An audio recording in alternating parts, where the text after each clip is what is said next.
Hello friends, welcome to the selection रथ। दोस्तों, आप सभी का सिलेक्शन रथ चैनल पर बहुत बहुत स्वागत है।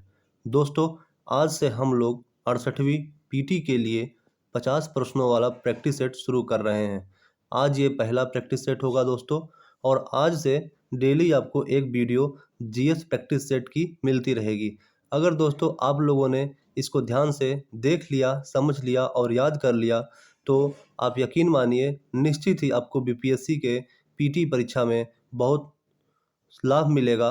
तो दोस्तों, अगर आप लोगों ने इस चैनल को सब्सक्राइब ना किया हो तो सिलेक्शन रथ को सब्सक्राइब कर लीजिएगा। तो चलिए दोस्तों, इस वीडियो को शुरू करते हैं। दोस्तों, पहला प्रश्न है, भारत के साथ व्यापार करने का चार्टर महारानी एलिजाबेथ द्वारा कब दिया गया था? दोस्तों, इसका राइट आंसर होगा ऑप्शन नंबर बी, 31 दिसंबर 1600 में। 31 दिसंबर 1600 में महारानी एलिजाबेथ के द्वारा व्यापार करने का चार्टर प्रदान किया गया था। अगला क्वेश्चन है दोस्तों, भारतीय राष्ट्रीय आंदोलन के प्रारंभ से ही उग्र राष्ट्रवादियों का भी वर्ग था। निम्न में से कौन नहीं शामिल है? यानी उस नेता का नाम बताइए जो उग्र राष्ट्रवादी समूह में शामिल नहीं था। दोस्तों, इसका सही जवाब होगा option number C, Govind Ranade. Mahadev Govind Ranade ये नरम दल के नेता थे, ना कि गरम दल के। दोस्तों देखिए, ये जो उग्र राष्ट्रवादियों का जो समूह था उसको इस तरीके से याद रखा जा सकता है, लाल बाल पाल, यानी कि लाल बाल पाल से होता है लाला लाजपत राय, बिपिन चंद्र पाल, बाल गंगाधर तिलक। तो चलिए दोस्तों, आगे चलते हैं अगले प्रश्न की तरफ। क्वेश्चन नंबर 3, 1916 में कांग्रेस और मुस्लिम लीग के बीच लखनऊ समझौता हुआ, उसके कौन से परिणाम बाद में घातक सिद्ध हुए?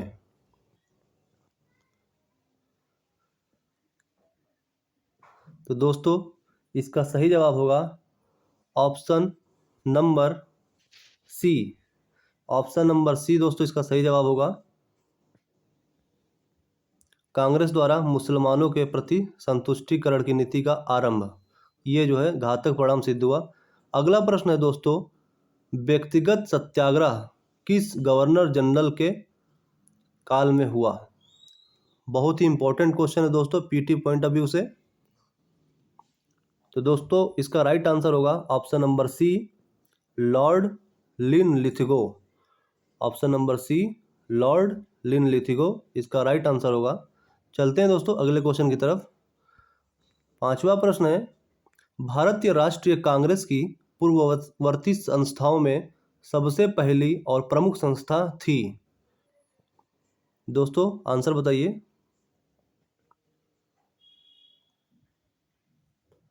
दोस्तों, इसका सही जवाब होगा option number C, British India association.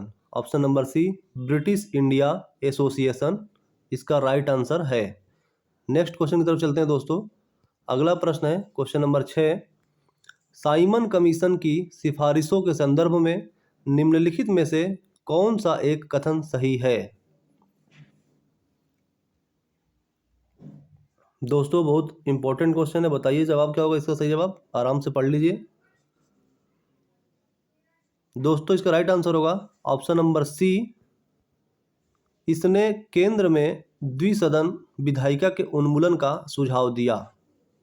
चलते हैं दोस्तों नेक्स्ट क्वेश्चन की तरफ। Question number 7, Dadabhai Naoroji British House of Commons के लिए चुने जाने वाले पहले भारतीय थे। उन्होंने किस पार्टी के टिकट पर चुनाव जीता? वो किस पार्टी से चुनाव जीते थे दोस्तों?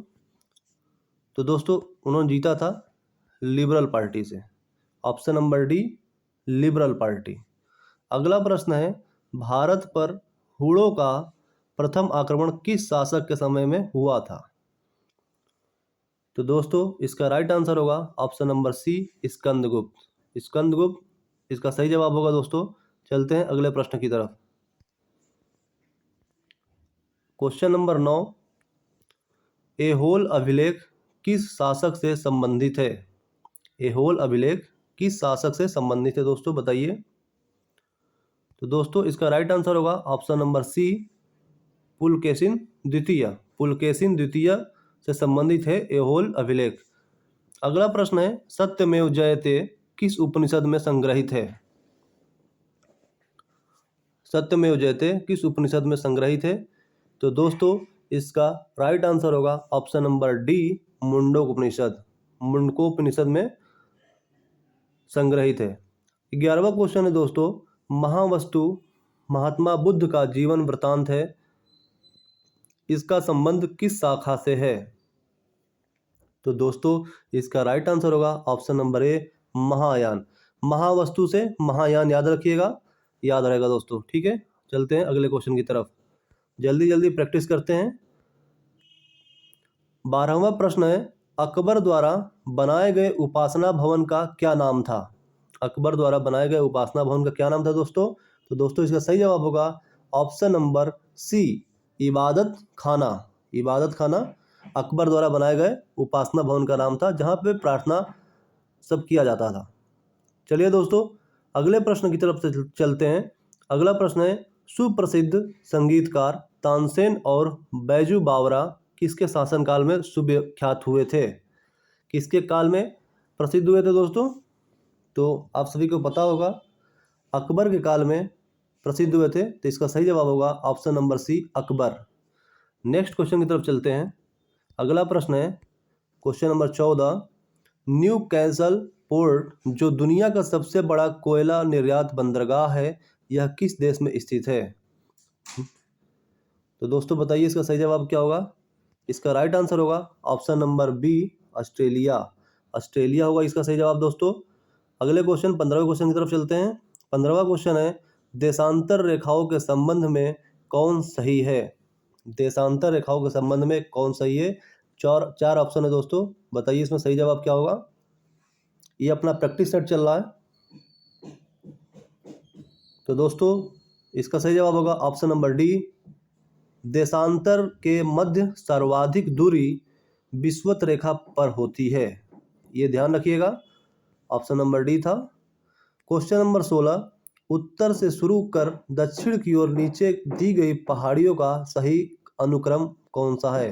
दोस्तों इसमें ऑर्डर में लगाना है कि कौन सा ऑर्डर में है। तो दोस्तों इसका सही जवाब क्या होगा? इसका सही जवाब होगा दोस्तों option number C. Option number C, सबसे पहले नल्ला मलाई पहाड़ियाँ आती हैं, फिर जवादी पहाड़ियाँ, फिर नीलगिरी की पहाड़ियाँ, फिर अन्ना मलाई की पहाड़ियाँ। देखिए फिर से सुन लीजिए, पहले नंबर पे नल्ला मलाई, फिर जवादी, नीलगिरी, अन्ना मलाई। इसको क्रम को ध्यान रखिएगा दोस्तों, ये सीधे सीधे क्वेश्चन पूछ लिया जाता है, तो आपको इस पर ध्यान रखना है। चलते हैं अगले प्रश्न की तरफ। 17वां प्रश्न है, निम्नलिखित में से कौन सी नदी अपने मार्ग बदलने के लिए प्रख्यात है? दोस्तों ये बिहार की बहुत ही महत्वपूर्ण नदी है, जो काफ़ी ज़्यादा तबाही मचाती है। तो उस नदी का नाम बताइए जो अपना मार्ग बदलने के लिए सुविख्यात है। तो दोस्तों इसका सही जवाब होगा ऑप्शन नंबर बी, कोसी नदी। कोसी नदी जो है मार्ग बदलने के लिए प्रसिद्ध है। चलते हैं दोस्तों अगले प्रश्न की तरफ। अगला प्रश्न है, किस मृदा प्ररूप में लोहे के अतिरिक्त मात्रा में होने के कारण अनुर्वरक हो जाती है? बताइए दोस्तों इसका सही जवाब क्या होगा? तो दोस्तों इसका सही जवाब होगा option number C. Option number C, laterite. इसका सही जवाब होगा लेटराइट। चलिए दोस्तों अगले प्रश्न की तरफ। 19वां क्वेश्चन है, प्रकाश के संबंध में कौन सा कथन सत्य है? बताइए दोस्तों इसमें कौन सा ऑप्शन होगा, अपने मन में सोच लीजिए। तो दोस्तों इसका सही जवाब होगा ऑप्शन नंबर सी, यह ऊर्जा का एक रूप है। प्रकाश जो है ऊर्जा का एक रूप है, इसका संबंध है। अगले प्रश्न की तरफ चलते हैं दोस्तों। क्वेश्चन नंबर 20, बायोगैस संयंत्र में निम्नलिखित में से कौन सी प्रक्रिया होती है? बताइए दोस्तों क्या आंसर होगा इसका? आखिरी में अपना जो है स्कोर जरूर कमेंट में कमेंट कर दीजिएगा, जिससे पता चल सके कि कितने कितने आप लोगों ने प्राप्त किए हैं। तो दोस्तों इसका सही जवाब होगा ऑप्शन नंबर ए, किण्वन। किण्वन जो है, किण्वन संयंत्र, बायोगैस संयंत्र में किण्वन प्रक्रिया होती है। अगला प्रश्न है, एक वर्ग में ऊपर से नीचे की ओर आने पर परमाणु के आकार ऑप्शन ए बढ़ता है, ऑप्शन बी घटता है, ऑप्शन सी वही रहता है, ऑप्शन डी का पता नहीं लगाया जा सकता।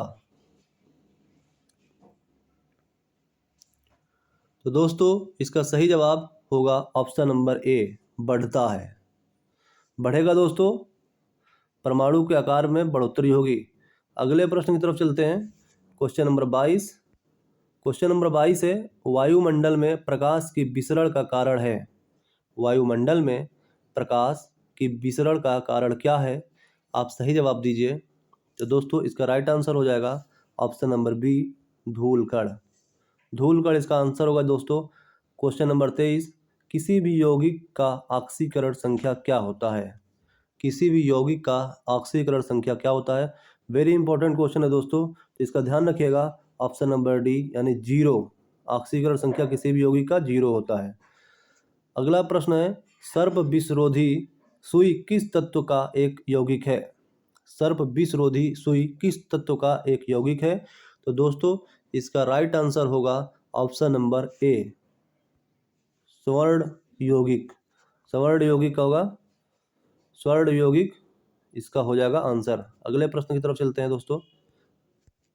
अगला प्रश्न है, दाब का बीमीय सूत्र क्या है? अब देखिए दोस्तों, इसमें सीधे सीधे आपसे फार्मूला पूछ लिया है, इसका सूत्र क्या है आपको बताना होगा। आपको याद होना चाहिए कि दाब का जो बीमीय सूत्र होता है वह जो है ml-1T-2। ऑप्शन नंबर बी इसका सही जवाब हो जाएगा दोस्तों। अगला प्रश्न है, जैव सेल क्या है? यानी जैव सेल क्या है, बताइए दोस्तों। इसका सही जवाब क्या होगा? तो दोस्तों इसका राइट आंसर होगा ऑप्शन नंबर ए, कोयला। कोयला इसका राइट आंसर हो जाएगा। क्वेश्चन नंबर 27, यादाश्त का संबंध मस्तिष्क के निम्न में से किस भाग से होता है? 4 ऑप्शन दिया हुआ दोस्तों, ये आप ध्यान रखिएगा। एक सेरेब्रम है और दूसरा सेरेबेलम है, तो आप ध्यान से जवाब दीजिएगा। बहुत लोग गलती कर देते हैं सेरेबेलम और सेरेब्रम में। तो दोस्तों इसका राइट आंसर हो जाएगा option number D, cerebrum. Cerebrum में मस्तिष्क, याददाश्त रखने का मस्तिष्क है, संबंध है। ठीक है दोस्तों, अगले प्रश्न की तरफ चलते हैं। Question number 28।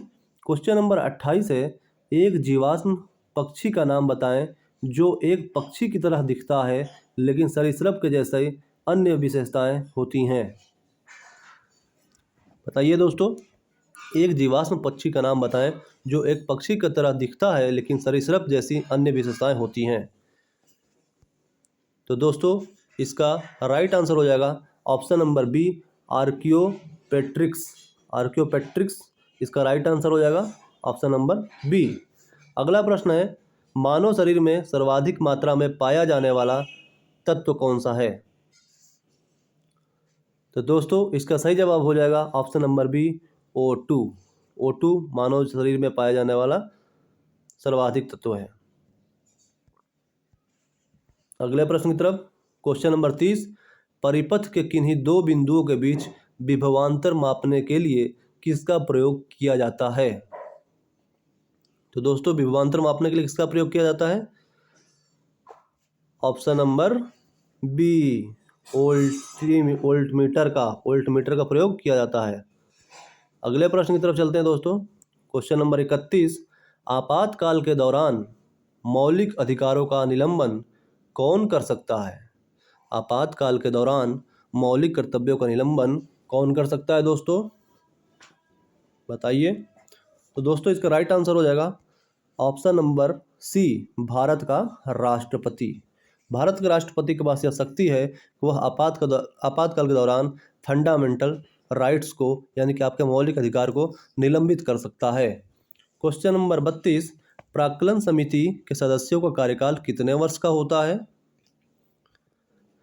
तो दोस्तों इसका राइट आंसर हो जाएगा ऑप्शन नंबर ए, 1 वर्ष का कार्यकाल होता है प्राक्कलन समिति के सदस्यों का। अगला प्रश्न की तरफ चलते हैं। अगला प्रश्न है क्वेश्चन नंबर 33, निम्नलिखित में से किसके अनुमोदन से भारत की संचित निधि से पैसा निकाला जा सकता है?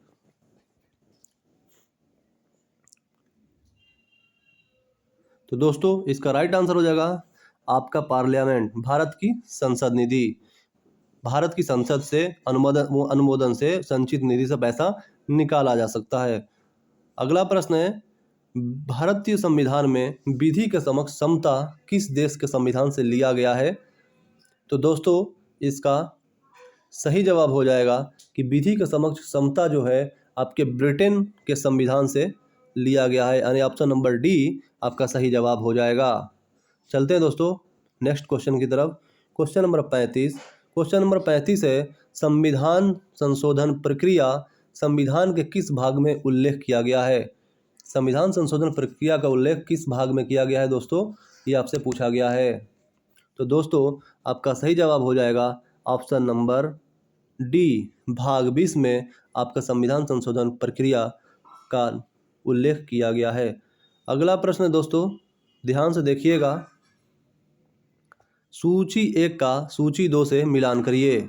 ये इस तरह के प्रश्न बीपीएससी में खासकर पीटी परीक्षा में बहुत ही पूछे जाते हैं। तो आपको बताना है ऑप्शन 1 ऑप्शन बी से मिलान करना है, भाषाओं का उल्लेख किस में किया गया है। तो दोस्तों बताइए इसका सही जवाब क्या हो जाएगा।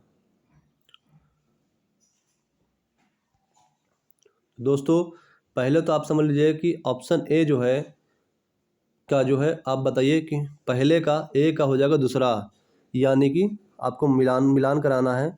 तो ए का दूसरा हो जाएगा ना, भाषाओं को लेकर 8वीं अनुसूची में है, दल बदल निरोध 10वीं में है। और बताइए दोस्तों, भूमि सुधार एवं अधिग्रहण बिल, अधिग्रहण संबंधी अधिनियम, ये किस में है?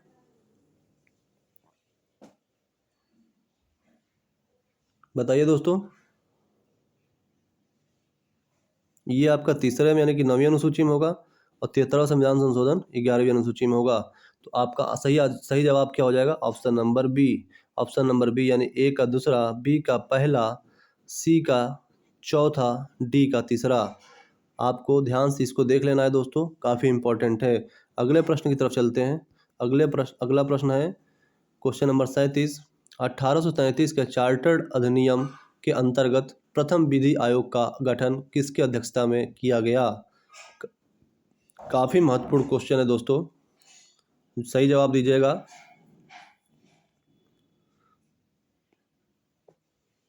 दोस्तों इसका राइट आंसर हो जाएगा option number B, lord Macaulay. Lord Macaulay के अध्यक्षता में प्रथम विधि आयोग का गठन किया गया। अगला प्रश्न है दोस्तों, निम्न में से कौन सी औषधि क्रांति प्याज और झींगा उत्पादन से संबंधित है? बताइए दोस्तों, प्याज और झींगा उत्पादन से संबंधित कौन सी है? तो दोस्तों आपको इसका सही जवाब आप कमेंट में दीजिएगा। चलते हैं अगले प्रश्न की तरफ। अगला प्रश्न, आप 38वें क्वेश्चन का जवाब जो है दोस्तों आप कमेंट में दीजिएगा। दोस्तों 39वां क्वेश्चन है, निम्नलिखित में से किन दो संस्थानों को ब्रेटन वुड्स जुड़वा के नाम से जाना जाता है? कौन से दो संस्थान हैं जिनको जुड़वा के नाम से जाना जाता है? आप बताइए दोस्तों, इसका राइट आंसर क्या हो जाएगा? तो दोस्तों IMF और विश्व बैंक, IMF और विश्व बैंक को जुड़वा के नाम से जाना जाता है। अगला प्रश्न है क्वेश्चन नंबर 40। क्वेश्चन नंबर 40 है, किस वर्ष भारतीय रिजर्व बैंक का राष्ट्रीयकरण किया गया था? बताइए दोस्तों, किस वर्ष भारत राष्ट्रीयकरण किया गया था? देखिए 1935 में तो इसकी स्थापना की गई थी, और इसका 1949 में राष्ट्रीयकरण कर दिया गया था, यानी कि ऑप्शन नंबर बी इसका सही जवाब हो जाएगा। क्वेश्चन नंबर 41, हिंदू राष्ट्र का विचार मूलतः किसका है? इसमें से कौन है जिसने सबसे पहले हिंदू राष्ट्र का विचार रखा था? तो दोस्तों इसका सही जवाब हो जाएगा option number A, BD Savarkar, Vinayak Damodar Savarkar. पूरा नाम होगा विनायक दामोदर सावरकर। चलते हैं दोस्तों अगले प्रश्न की तरफ। अगला प्रश्न है क्वेश्चन नंबर 42, भारत में आयकर है। बताइए दोस्तों, भारत में आयकर है। 4 ऑप्शन दिए हुए हैं, सही जवाब सोचिए। तो दोस्तों इसका सही जवाब हो जाएगा ऑप्शन नंबर बी, प्रत्यक्ष और प्रगतिशील कर। प्रत्यक्ष और प्रगतिशील कर भारत में आयकर है। दोस्तों अगला प्रश्न काफ़ी इंपॉर्टेंट है, कुचिपुड़ी किस राज्य का प्रसिद्ध लोक नृत्य है? कुचिपुड़ी किस राज्य का लोक नृत्य है दोस्तों, इसे आपको बताना है। तो दोस्तों इसका राइट आंसर हो जाएगा option number D, Andhra Pradesh. Andhra Pradesh Kuchipudi का प्रसिद्ध कुचिपुड़ी जो है आंध्र प्रदेश का प्रसिद्ध लोक नृत्य है। अगले प्रश्न की तरफ चलते हैं दोस्तों। अगला प्रश्न क्वेश्चन नंबर 44। क्वेश्चन नंबर 44 है, हिमानी उत्तम पर्व का संबंध किस खेल से है। ये हिमानी उत्तम पर्व जो है इनका किस खेल से संबंध रखते हैं। तो दोस्तों इसका राइट आंसर हो जाएगा ऑप्शन नंबर बी, मलखब। मल्लखब मलखब से संबंध रखते हैं। दोस्तों क्वेश्चन नंबर 45, निपख आंदोलन के प्रणेता थे। निपख आंदोलन के प्रणेता कौन थे। तो दोस्तों अब इसका सही जवाब बताइए। दोस्तों इसका राइट आंसर हो जाएगा ऑप्शन नंबर सी, दादू दयाल। दादू दयाल निपख आंदोलन के प्रणेता थे। दोस्तों सभी क्वेश्चन इंपॉर्टेंट हो रहे हैं, आप इसको ध्यान से देखिए। अगर एक बार भी ना समझ में आए तो एक दो बार वीडियो को बराबर देख लीजिए, जिससे आपको ये क्वेश्चन तैयार हो जाए। दोस्तों अगला प्रश्न है, ट्रकमा सिक्का किसने चलाया था। ट्रकमा सिक्का किसने चलाया था। तो दोस्तों इसका राइट आंसर हो जाएगा ऑप्शन नंबर ए, ग्रीक ने। ग्रीकों ने ट्रकमा सिक्का चलाया था। दोस्तों अगला प्रश्न है 47वां, बाढ़ के दौरान हर वर्ष नए एलुवियम का जमाव जो मिट्टी की उर्वरकता को बढ़ाता है। कौन सा एलुवियम है जो मिट्टी की उर्वरकता को बढ़ाता है दोस्तों। तो दोस्तों इसका राइट आंसर हो जाएगा ऑप्शन नंबर ए, खादर। खादर है जो मिट्टी की उर्वरकता को बढ़ाता है। दोस्तों इसको एक दो बार देख लीजिएगा, जिससे कि आपको तैयार हो जाए। आप यकीन मानिए इससे आपको बहुत ही मदद मिलेगी पीटी परीक्षा में। अगला प्रश्न है, वह समुद्री सीमा जहां तापमान तेजी से कम होता है। आप बताइए दोस्तों वह समुद्री सीमा कहाँ है जो तापमान तेजी से कम होता है। तो दोस्तों इसका राइट आंसर हो जाएगा option number C, thermocline. Thermocline इसका सही जवाब होगा। क्वेश्चन नंबर 49, बेसल मापदंड संबंधित है। बेसल मापदंड किस क्षेत्र से संबंधित है दोस्तों, आप सही जवाब बताइए। बेसल मापदंड किस क्षेत्र से संबंधित है। तो दोस्तों इसका राइट आंसर हो जाएगा ऑप्शन नंबर ए, बैंकिंग क्षेत्र से। बैंकिंग क्षेत्र से दोस्तों यह संबंधित है बेसल मापदंड। चलते हैं